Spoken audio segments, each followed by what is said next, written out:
Selamat pagi untuk kita semua. Alhamdulillah. Asyhadu an la ilaha illallah wa asyhadu anna Muhammadar Rasulullah. Allahumma salli ala sayyidina Muhammad wa ala ali sayyidina Muhammad. Wa sallim tasliman katsiran. Para habaib yang saya cintai, para alim ulama,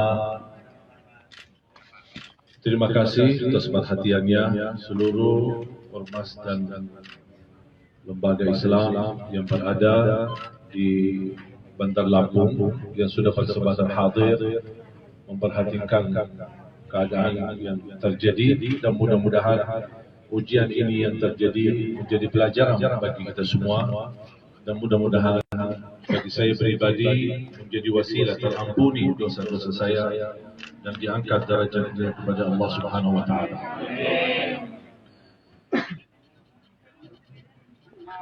Teman-teman, rekan media, terima kasih atas kehadirannya. Saya turut banggakan atas perjuangan Anda sekalian, dan saya harap kali ini berita yang disampaikan mohon betul-betul sesuai kejadian dan sesuai kenyataan, dan mudah-mudahan wasilah dari wartawan yang berjuang dalam kebaikan.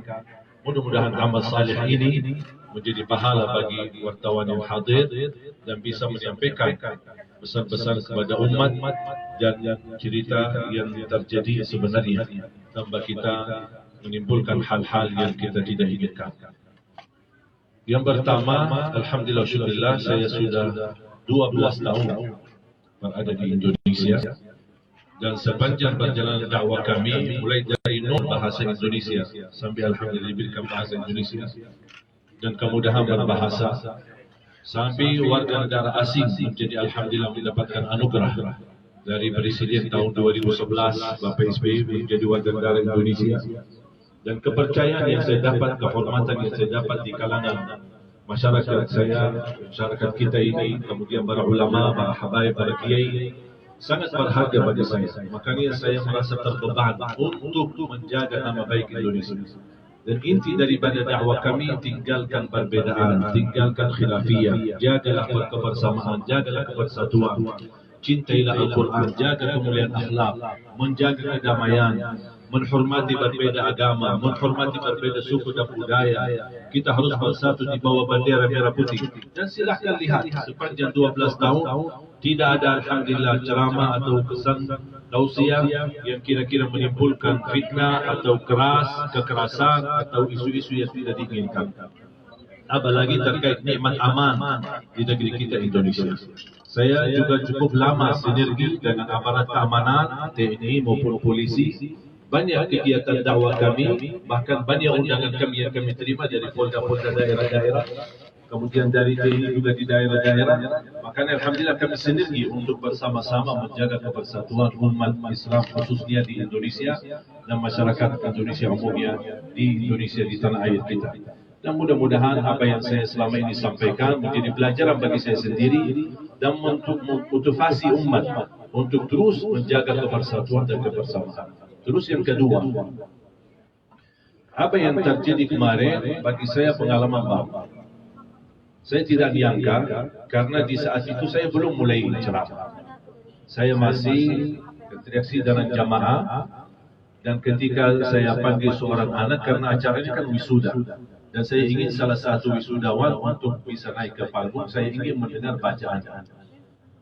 Dan saya punya kebiasaan, apalagi di kalangan anak-anak, mungkin para wartawan dan semua jamaah sudah melihat biasa saya memimpin anak-anak di acara Hafiz Indonesia.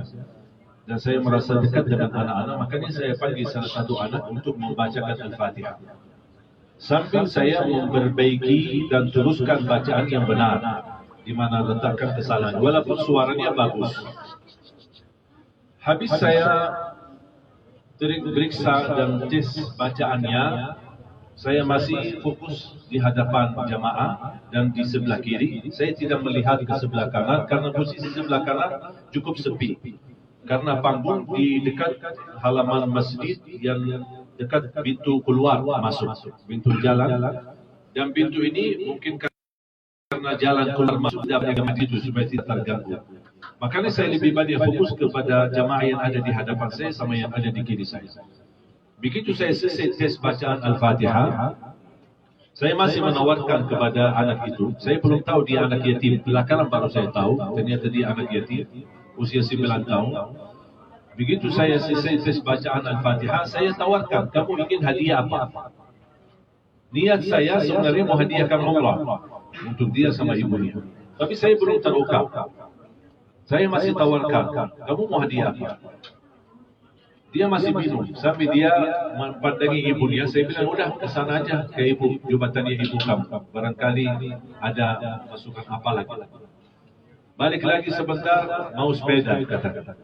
Udah, kita sediain sepeda. Atau mau yang lain, ada nggak yang lain? Kamu memang bisa naik sepeda, bisa pakai sepeda?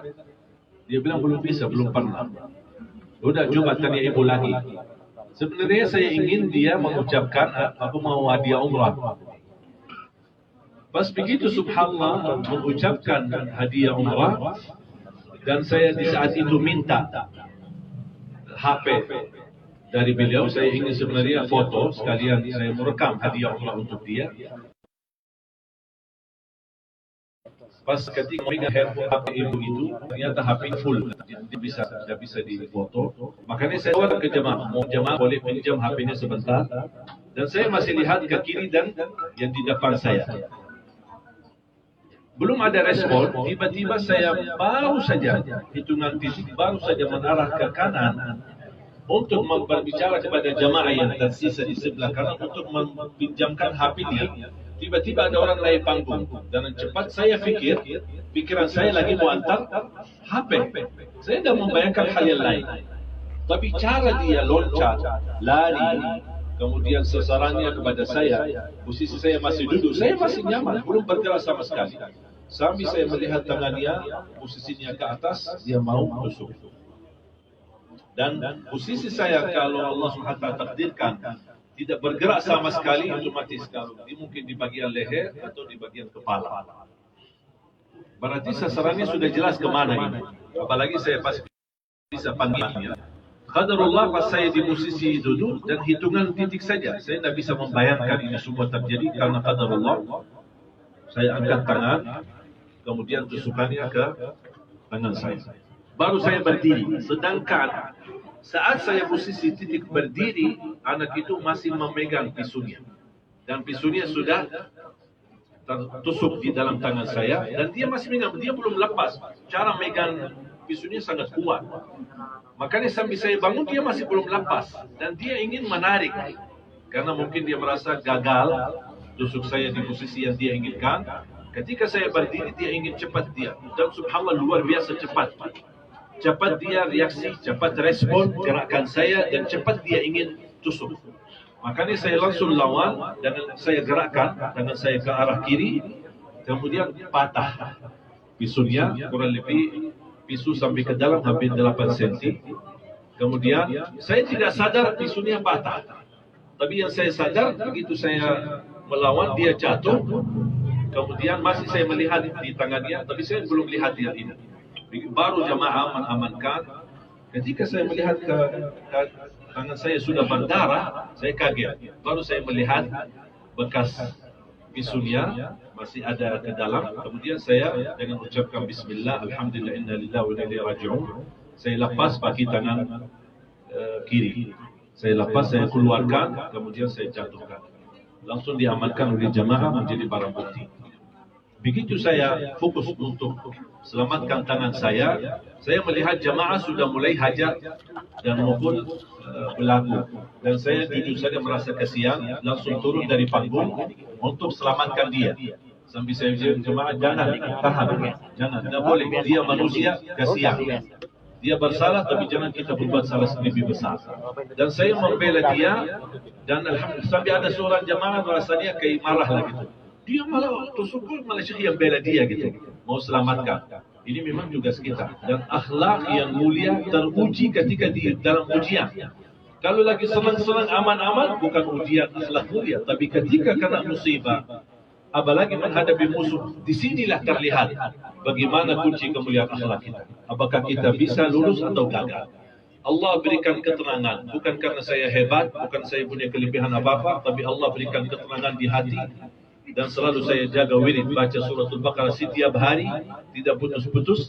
Dan salah satu yang saya yakini perlindungan yang terjadi di saya hari itu adalah karena keberkahan suratul Baqarah. Dan itu yang diajarkan oleh Rasulullah SAW. Begitu sudah diamankan, dan kemudian di saat mau ditarik, sampai saya lihat ada seorang jamaah, cara menarik belagu ini mohon maaf kurang sopan, seperti karung. Akhirnya saya bilang jangan, tolong angkat, berdirikan, dan berdiri, baru diamankan di posisi ruang masjid sambil menunggu aparat keamanan yang datang. Begitu datang petugas polisi, di saat yang sama saya sudah diantar ke tempat yang terdekat, puskesmas, untuk berobat. Dan alhamdulillah terlihat lukanya cukup dalam. Kemudian dijahit, hampir 6 jahitan di bagian dalam di dagingnya, baru dibikin jahitan di bagian di luar. Terus yang saya ingin sampaikan khususnya kepada umat, netizen, seluruh masyarakat, jangan terpancing dan terprovokasi. Saya mohon jaga ketenangan, jaga kebersatuan. Ini ujian yang terjadi. Memang beredar isu-isu, kok kalau giliran ulama dibilang gila, kalau giliran orang pejabat kok dibilang teroris. Sabar. Sabar. Jangan kita menimbulkan hukum apapun, jangan kita berburuk sangka, kita harus menjaga baik sangka, husnuzan, jangan kita su'uzan.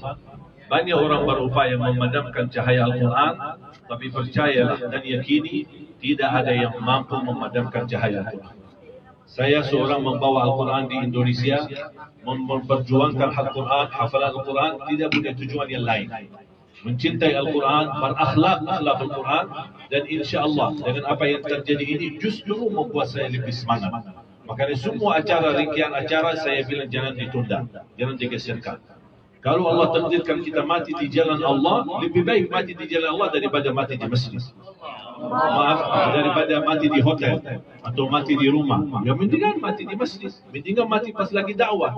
Karena dakwah ini adalah jalan para nabi dan rasul, bukan jalan sembarangan orang. Makanya alhamdulillah wa syukurillah, Allah berikan kemudahan bisa berdakwah, bisa terus memperjuangkan. Di malam itu pun habis kejadian musibah, saya isi lagi acara tausiah dan tabligh akbar di Masjid Ar-Rahim, Baitul Rahim. Dan alhamdulillah hari ini kita bisa bersama-sama ramah tamah, dan insyaallah nanti siang saya akan kembali ke Jakarta, dan saya dapat perhatian dari aparat keamanan dan di tempat. Kemudian Pak Kapolda sendiri langsung turun tangan, bahkan bertemu dengan saya.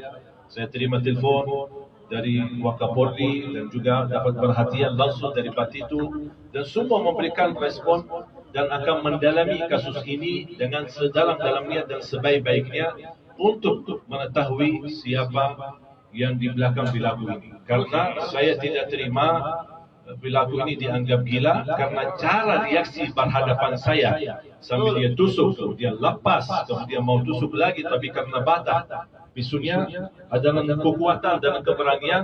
Mohon maaf, bukan orang yang gangguan jiwa, dia sangat sadar dan sangat berani, bahkan sangat terlatih.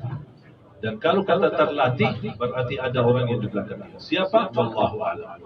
Biarkan saja proses hukum berjalan, kita doa bersama, dan saya harap aparat keamanan menjalankan tugasnya dengan amanah, menjalankan tugasnya dengan jujur, dan kepercayaan saya kepada mereka sangat luar biasa. Mudah-mudahan tidak terjadi salah gunakan.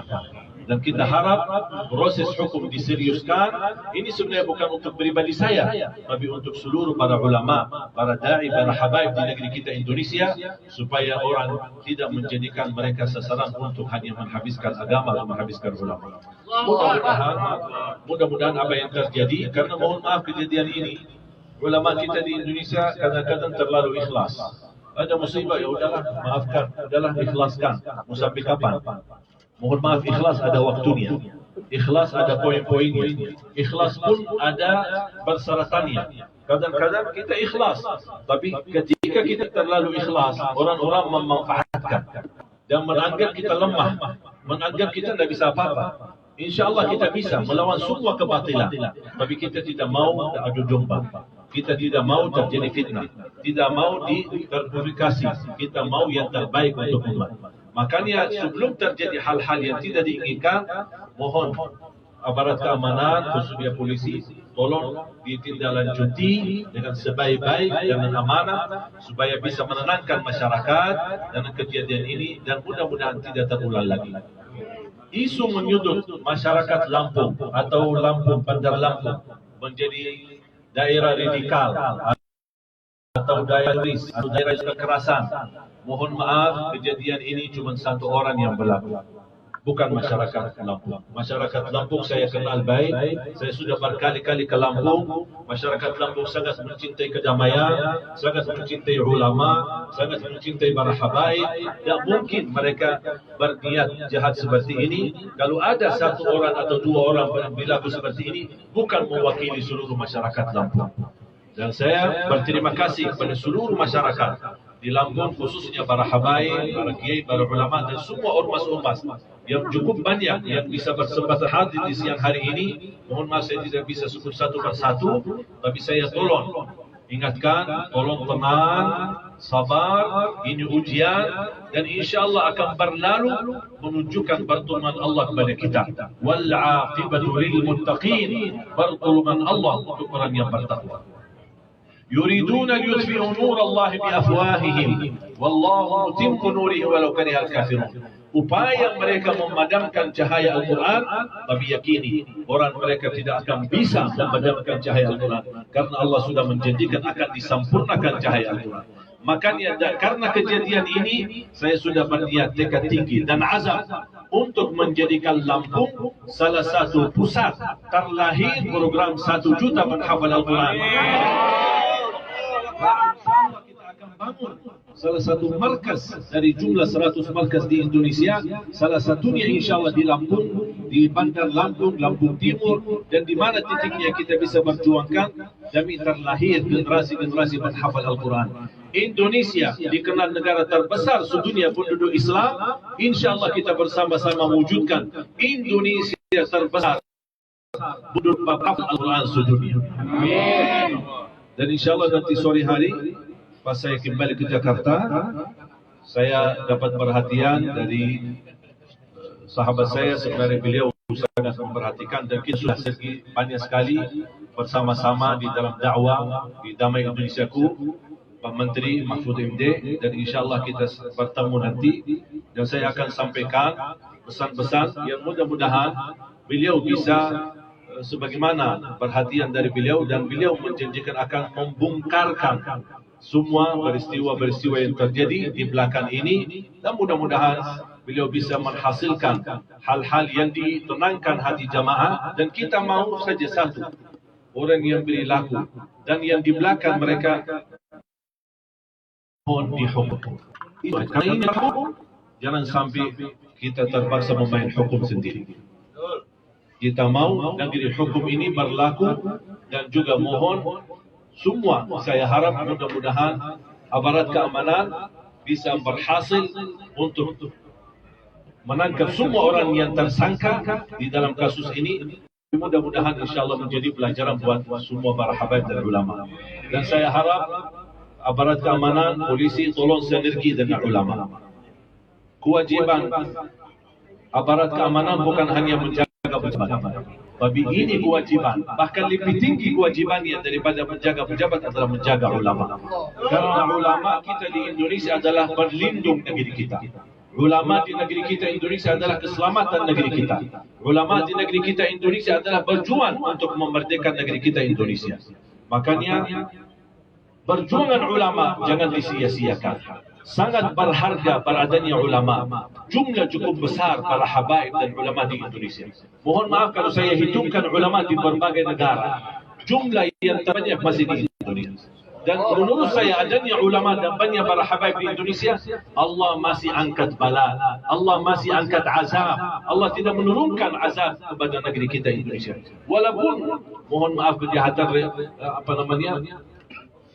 keterlaluan atau kezaliman terlalu besar dan terlalu banyak, tapi Allah masih melindungi karena saya yakin dan percaya doanya ulama, para habaib dan para kiai yang masih Allah memberikan perlindungan negeri kita Indonesia.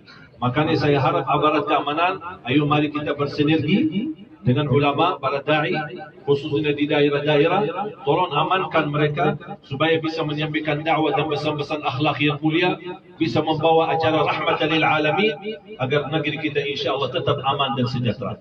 Apa yang pun yang kita hadapi, tolong saya pesan, hadapi dengan yakin dan tawakal kepada Allah. Jangan orang umat Islam menunjukkan kelemahannya. Umat Islam harus kuat. Umat Islam harus bersatu. Dan Rasulullah SAW bersabda, mukmin yang kuat lebih baik di sisi Allah daripada mukmin yang lemah. Dan kekuatan kita bukan pisah dan masing-masing, tapi kekuatan kita bersama-sama. Kalau kita bersatu, insya Allah pertolongan Allah akan datang untuk diri kita dan untuk masyarakat kita, termasuk negeri kita Indonesia tercinta. Amin. Amin ya Rabbal. Semoga Allah anugerahkan kepada negeri kita pemimpin yang takwa, pemimpin yang adil, pemimpin yang amanah, pemimpin yang jujur, pemimpin yang ikhlas, menjaga agama Allah dan ikhlas melayani rakyatnya karena Allah Subhanahu wa taala. Jazakumullah khair, kurang lebihnya mohon maaf. Wabillahi taufiq wal hidayah. Wassalamualaikum warahmatullahi wabarakatuh. Waalaikumsalam warahmatullahi wabarakatuh. Bisa boleh datang aja, wartawan. Diatur. Silakan kalau ada yang Ayo dibatasin. Ya, dan nyebutin dari wartawan mana? Ya, tiga pertama ya. Ya, silakan.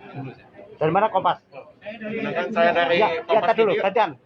Saya dari Kompas TV. Saya terkait dengan proses terhadap pelaku sendiri. Apa harapan kita sendiri?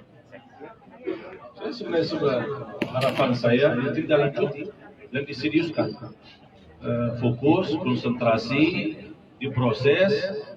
Jangan di kasus ini terlalu cepat ditutupi alasannya gangguan jiwa. Saya tidak terima itu. Mohon didalami lagi dan kita masih tunggu. Kita insya Allah punya sabar yang panjang.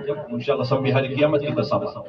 Ya, jangan khawatir. Yang penting kita harap ada keseriusan, kesungguhan dari aparat keamanan untuk menyelesaikan kasus ini dengan baik. Bukan hanya dengan ide-ide, apalagi dengan kata sudah belum apa-apa sudah dikatakan gangguan jiwa. Saya ini menurut saya terlalu cepat. Reaksi seperti ini, tunggu aja sabar dan mudah-mudahan saya percaya insya Allah aparat keamanan insya Allah bisa tuntaskan kasus ini dengan sebaik-baiknya. Ya, pertanyaan berikutnya. Dari mana? Dari Mustama Media. Yuk, silakan. Mungkin pesan-pesannya saya buat para ulama dai yang di Indonesia dengan kejadian ini. Para ulama, para habaib yang saya cintai, itulah perjuangan Nabi Muhammad SAW. Menurut saya, ketika saya kemarin ditusuk, saya ingat Rasulullah. Kita belum apa-apa. Mohon maaf, belum ada yang menumbahkan kotoran di atas kepala kita ketika sujud. Kita belum ditumbahkan kotoran unta di atas kepala kita ketika kita salat. Kita belum apa-apa. Apapun ujian yang kita hadapi, kalau kita ingat ujian Rasulullah SAW di Makkah selama 13 tahun, kita belum apa-apa. Menurut saya, tusukan yang kemarin itu hal kecil. Bagi saya ujian. Dan menurut saya, ketika orang diuji oleh Allah Subhanahu Wa Taala, berarti mudah-mudahan menjadi tanda sayangnya Allah Subhanahu Wa Taala. Karena Rasulullah SAW bersabda, Inna Allah idha habba abdan ibtalahu. Kalau Allah mencintai seorang hamba, pasti diuji. Dan ini jalan para nabi. Makanya para habaib, para ulama, para kiai, para da'i, tolong istiqamah. Poin pertama, jaga ikhlas. Selama ikhlas, jangan khawatir. Beres urusan dunia akhirat. Ikhlas. Jangan takut mati, jangan takut menghadapi batilan, jangan takut menghadapi kemungkaran. Ikhlas. Tapi yang kedua, tolong jaga dakwah yang sesuai dakwah Nabi Muhammad. Kunci dia kemuliaan akhlak. Kalau boleh saya padatkan agama dari awal sampai akhir, semua isi Al-Quran dan semua isi hadis. Saya kumpulkan jadi satu dan saya mengambil satu tema, satu judul dari seluruh rangkaian agama. Saya mendapatkan yang termulia dalam pelajaran Islam, jaga kemuliaan akhlak. Bahkan Nabi Muhammad SAW diutus untuk menyempurnakan akhlak. Mudah-mudahan saya percaya ulama kita di Indonesia sangat santun, sangat ramah, sangat luar biasa kemuliaan akhlaknya. Bahkan saya banyak pelajaran. Ada akhlak kemuliaan, tawaduk dari para kiai dan para habaib-habaib kita di Indonesia. Mudah-mudahan doa saya untuk para habaib, para kiai, para asatiz selalu dalam lindungan Allah Subhanahu wa taala, dan kejadian ini mohon jangan ditunjukkan rasa yang tidak nyaman, justru kita tunjukkan semangat kita, tunjukkan kebersatuan kita, dan kita menganggap kejadian ini adalah kita terus melanjutkan jihad kita fisabilillah untuk menciarkan Al-Quran di negeri kita Indonesia. Amin ya rabbal alamin.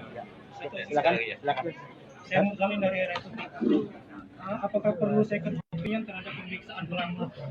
Misalnya merekomendasikan kepada ID untuk membentuk tim dokter memeriksa kejiwaan dari pelaku. Sebenarnya kita mengarah ke situ nanti. Mengarah, kita tidak akan tercukupi dengan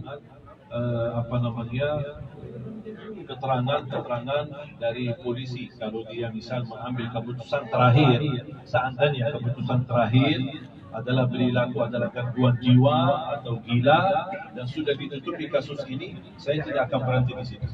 Pasti akan kita berjuangkan kalau terpaksa sampai ke mahkamah supaya terbentuk tim ahli yang memiliki keahlian dalam bidang psikologi jiwa supaya kita bisa mendapatkan decision yang benar dari mereka dan kita bisa libatkan beberapa pihak supaya menjadi netral. Ya, mudah-mudahan. Dan kita di dalam hal ini tidak ada kepentingan politik, tidak ada isu-isu hal-hal yang kepentingan. Saya harap ini semua diabaikan, jangan kita terpancing. Dan mudah-mudahan insya-Allah dengan Allah yang takdirkan, bagaimana Allah takdirkan, Allah juga yang selamatkan, dan Allah pun yang akan memberikan solusi yang terbaik untuk melindungi para ulama dan kiai kita dan habaib kita. Amin. Terima kasih. Kasih doa aja ya. Mungkin doa. Doa. بسم الله الرحمن الرحيم الحمد لله رب العالمين اللهم صل على سيدنا محمد وعلى ال سيدنا محمد اللهم انصرنا بالاسلام وانصر الاسلام بنا ووفقنا لما تحب وترضى اللهم اجعلنا من اهل القران اللهم اجعلنا من اهل القران اللهم اجعلنا من اهل القران في الدنيا وفي الاخره يا رب العالمين. Ya Allah, jadikan kami hamba yang senantiasa menerima takdir-Mu ya Allah. Berikan kekuatan sabar, kekuatan iman, ikhlas menghadapi tantangan. Berikan kepada kami istiqamah bisa jalan melanjutkan perjuangan Nabi Muhammad sallallahu alaihi wasallam, membaca Al-Quran sesuai bacaan Nabi Muhammad sallallahu alaihi wasallam. برحمتك يا أرحم الراحمين اغفر لنا ولوالدينا ولجميع المسلمين والمسلمات والمؤمنين والمؤمنات الأحياء منهم والأموات.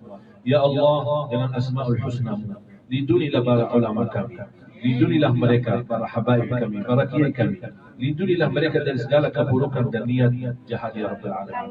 Allahumma inna naj'aluka fi nuhurihim wa na'udzu bika min shururihim. Allahumma inna naj'aluka fi nuhurihim wa na'udzu bika min shururihim. Hasbunallahu wa ni'mal wakeel, ni'mal mawla wa ni'mal nasir. Rabbana atina fid dunya hasanah وفي الآخرة حسنة وقنا عذاب النار. وصلى الله على سيدنا ونبينا محمد وعلى آله وصحبه وبارك وسلم والحمد لله رب العالمين. سبحانك اللهم وبحمدك أشهد أن لا إله إلا أنت أستغفرك وأتوب إليك. السلام عليكم ورحمة الله وبركاته. Waalaikumsalam warahmatullahi wabarakatuh. Ini siapa yang